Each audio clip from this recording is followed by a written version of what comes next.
इस वीडियो में जिस ड्रग का रिव्यू कर रहे हैं उसका नाम है एम्फेटामीन। ठीक है, एम्फेटामीन एक ऐसी ड्रग है जो कि डायरेक्टली इंसान के नर्वस सिस्टम के ऊपर काम करती है, यानी डायरेक्टली आपके ब्रेन के ऊपर ये ड्रग काम कर रही होती है। तो जिसका साफ मतलब ये है कि ये एक ऐसी बीमारी में इस्तेमाल होगी जिसका डायरेक्ट ताल्लुक इंसान की दिमाग से है। कोई साइकोलॉजिकल प्रॉब्लम हो सकती है, कोई न्यूरोलॉजिकल प्रॉब्लम हो सकती है। एम्फेटामीन का जो मार्केट में ब्रांड है वो एडिराल के नाम से आती है। और सिंपल सी बात है कि ये एक डायरेक्टली ऐसी ड्रग नहीं है कि आप किसी फार्मेसी पे चले जाएंगे और आपको मिल जाती है। एम्फेटामीन वैसे तो बैन हो चुकी है, डायरेक्टली मार्केट में आती भी नहीं है, लेकिन एक स्पेसिफिक डिजीज़ में ये ड्रग इस्तेमाल होती है। उस डिजीज़ को कहते हैं ADHD, attention deficit hyper active disorder. इसके लिए एम्फेटामीन अप्रूव की गई थी। ये जो बीमारी है ये अक्सर छोटे बच्चों को होती है, छोटे बच्चों को जिनको अटेंशन की ज़रूरत है और उनको माँ बाप अटेंशन नहीं दे पाते, तो वो एक ये डेवलपमेंटल प्रॉब्लम है, इस नफ्सियाती मसला है जो वो डेवलप कर लेते हैं। जैसे सबसे पहले इन अटेंशन, अगर आप इन बच्चों को अटेंशन नहीं देते और उनको ये प्रॉब्लम हो जाती है, दे गेट ईजिली डिस्ट्रैक्टेड। ये बच्चे बड़ी जल्दी डिस्ट्रैक्ट हो जाते हैं, कभी एक काम करेंगे वो छोड़ के दूसरा काम करेंगे, वो छोड़ के तीसरा काम करेंगे। फॉरगेटफुलनेस, अक्सर ये बातें भूल जाते हैं, किसी चीज़ पे फोकस नहीं कर पाते, अपनी चीज़ों को घुमा देते हैं।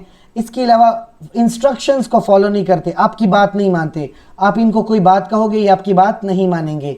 और दूसरी चीज़, इनमें हाइपर एक्टिविटी आ जाती है, जैसे बहुत ज़्यादा हाथ पैर चलाते रहेंगे जिसको कहते हैं फिडगेट्स, यानी कि बार बार पेन को कुर्सी पे मारेंगे या पैर को दबाएंगे या उंगलियों को बार बार इस तरह करेंगे, बार बार बालों को गोल गोल घुमाते रहेंगे, कभी उठते हैं कभी बैठते हैं, कभी बहुत ज़्यादा बातें कर रहे हैं, कभी चलते फिरते रहेंगे, आराम से नहीं बैठ पाते, कभी एक कुर्सी पे बैठ रहे हैं उठ के दूसरी कुर्सी पे, फिर उठ के तीसरी कुर्सी पे, इस तरह हरकतें करते रहते हैं।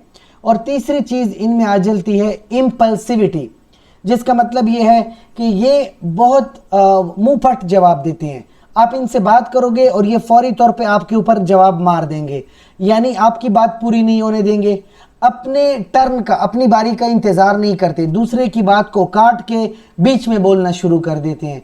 इसको ADHD कहते हैं। ये साइकोलॉजिकल प्रॉब्लम होती है और ऐसी प्रॉब्लम में आप ये मेडिसिन यूज़ करते हो, जैसे minimum dose 2.5 mg, maximum 10 mg तक इस्तेमाल हो जाती है ADHD में। वैसे प्रेस्क्राइब जो की जाती है पर डे 5 mg तक प्रेस्क्राइब हो सकती है, दिन में 1 से 2 बार।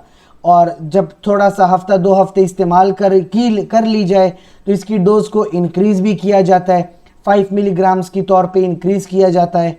मैक्सिमम डोज इसकी 40 मिलीग्राम तक जा सकती है, या इस तरह होता है कि 20 मिलीग्राम्स मॉर्निंग टाइम पे ये डोज ले ली जाती है। इसके अलावा एक प्रॉब्लम होती है नार्कोलेप्सी। नार्कोलेप्सी एक इस तरह का मसला है कि जब इंसान काम कर रहा है, कोई जॉब कर रहा है या कॉलेज में है, स्कूल में है, और दिन के वक्त काम करते हुए उसको नींद के झटके आते हैं, बीच बीच में सो जाता है, बैठे बिठाए सो जाता है, इसको नार्कोलेप्सी कहते हैं। ऐसे कंडीशन में आपका ब्रेन थोड़ा फास्ट काम करना चाहिए, थोड़ा एक्टिव हो जाना चाहिए। तो ये जो ड्रग है एम्फेटामीन, ये आपसे नींद वगैरह बिल्कुल ख़त्म कर देता है और इंसान को एक्टिव करवा देता है।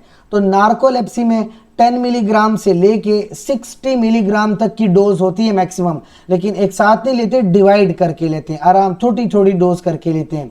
शॉर्ट टर्म ओबेसिटी में भी ये मेडिसिन इस्तेमाल हो सकती है, 5 to 10 मिलीग्राम्स इस्तेमाल होती है।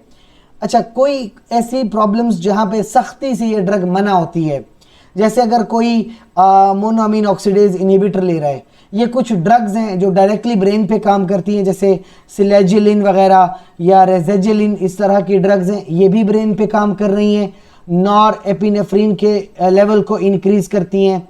और ये जो एम्फेटामीन है ये भी नॉर एपिनेफ्रिन के लेवल को इंक्रीज़ करती है।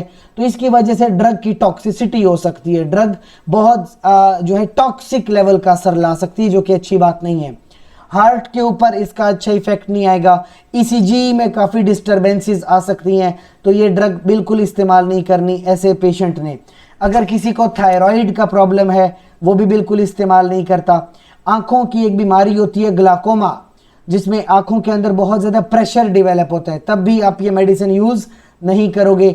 अगर नफ्सियाती मसला है, कोई एंजाइटी है, एजिटेशन है, चिड़चिड़ाहट सा है, या कोई पहले से ही ड्रग का एब्यूज़ कर रहा था, कोकेन इस्तेमाल की किसी ने या आइस वगैरह किसी ने इस्तेमाल की है, तो वो भी इस ड्रग का इस्तेमाल बिल्कुल भी नहीं करेगा। ये तो एम्फिटामीन है, एम्फिटामीन से ही आइस बनाई जाती है जिसको क्रिस्टल मेथ कहते हैं, तो इसलिए ये ड्रग बिल्कुल बैन हो गई थी। प्रेगनेंसी में भी कैटेगरी सी की ड्रग है, दैट मीन्स के प्रेगनेंसी में भी ये ड्रग इस्तेमाल नहीं करते। बाकी इसके साइड इफ़ेक्ट क्या है, एक तो नींद बिल्कुल नहीं आएगी, इसके अलावा वेट लॉस हो जाता है, यानी भूख नहीं लगती तो वेट लॉस हो जाता है। टेकिकार्डिया, हार्ट रेट बढ़ेगा तो टेकिकार्डिया की तरफ इंसान जाता है। ब्लड प्रेशर इंक्रीज हो जाता है, हार्ट रेट इंक्रीज हो जाता है, ईसीजी में थोड़ी बहुत चेंजेस आती हैं, कभी कभी बच्चों में ग्रोथ सप्रेशन भी कर सकता है, और लोग इसके ऊपर डिपेंड करना शुरू करते हैं, यानी फिर लोगों को इसकी लत लग जाती है, आदत हो जाती है, तो लोग इसका बहुत मिसयूज करना शुरू कर देते हैं। दैट्स वाई ये ड्रग प्रेस्क्रिप्शन के बगैर वैसे भी नहीं मिलती और बहुत कम प्रेस्क्राइब होती है, बहुत सीवियर कंडीशंस के अंदर प्रेस्क्राइब हो सकती है। फिर भी अगर आपका कोई क्वेश्चन बच जाता है, आप ये कमेंट सेक्शन में पूछ सकते हैं। Thank you.